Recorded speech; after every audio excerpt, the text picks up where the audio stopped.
For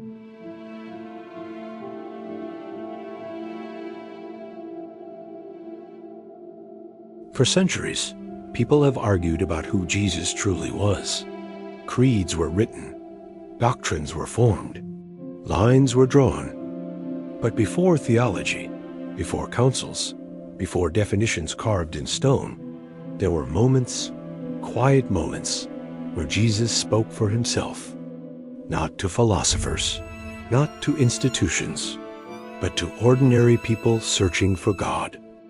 If we set aside later interpretations and listen carefully to his own words, a different picture begins to emerge, not shaped by tradition, but by testimony. Tonight, we return to the New Testament, not to ask what others said about Jesus, but to hear how Jesus understood himself and how he spoke of the one he called God.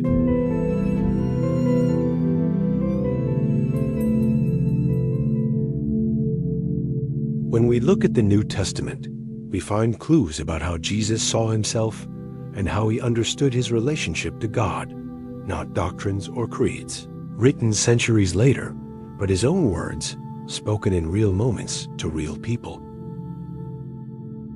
Jesus teaches his disciples to pray, "Our Father who art in heaven."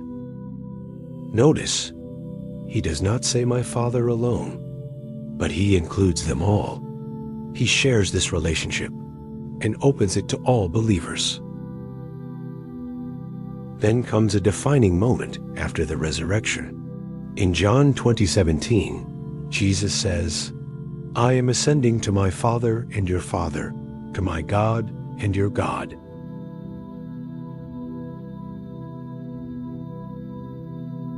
Let that echo for a moment. My God and your God.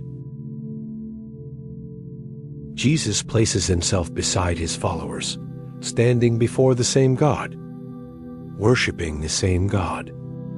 Anyone who says, "my God," is acknowledging one greater than himself.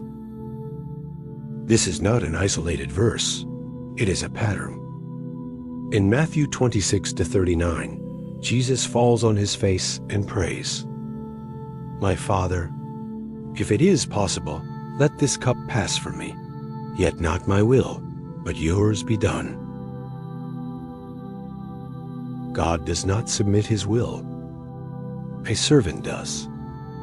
A prophet does. A man guided by God does. In John 5:30, Jesus says, "I can do nothing by myself." He does not claim independent authority. He declares dependence. He speaks as one receiving power, not possessing it inherently. In Mark 10:18, Jesus responds to a sentence many overlook. "Why do you call me good? No one is good except God alone." In that moment, Jesus redirects praise away from himself and toward the one who sent him. If Jesus truly believed he was God, this would have been the perfect moment to remove every doubt, to end all ambiguity, to say clearly, "Yes, I am God." But instead, he corrects the man. He rebukes the compliment and affirms, "There is none good except God alone." Two statements spoken at different moments, carrying the same message. Jesus distinguishes himself from the one who is absolutely good, absolutely true, absolutely God, the Father alone.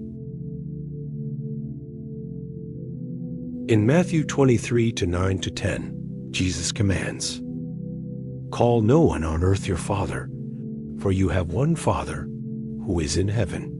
Nor are you to be called teachers, for you have one teacher, the Messiah."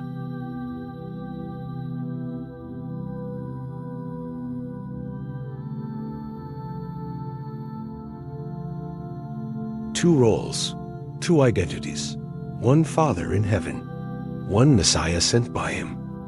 Again and again, Jesus draws a line, not between divinity and humanity, but between God and the one God sent. And in John 17:3, he gives the clearest words of all. This is eternal life, that they may know you, the only true God, and Jesus Christ, whom you have sent. The Father is the only true God. Jesus is the one sent by that God. This is the consistent voice of the New Testament. Jesus prays to God. He obeys God. He depends on God. He points beyond himself toward the God he worships, saying, "My God and your God."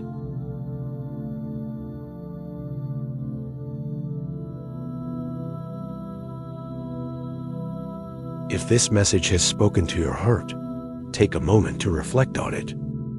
If you feel led, please share it with others, like the video, and subscribe for more. Thank you for watching.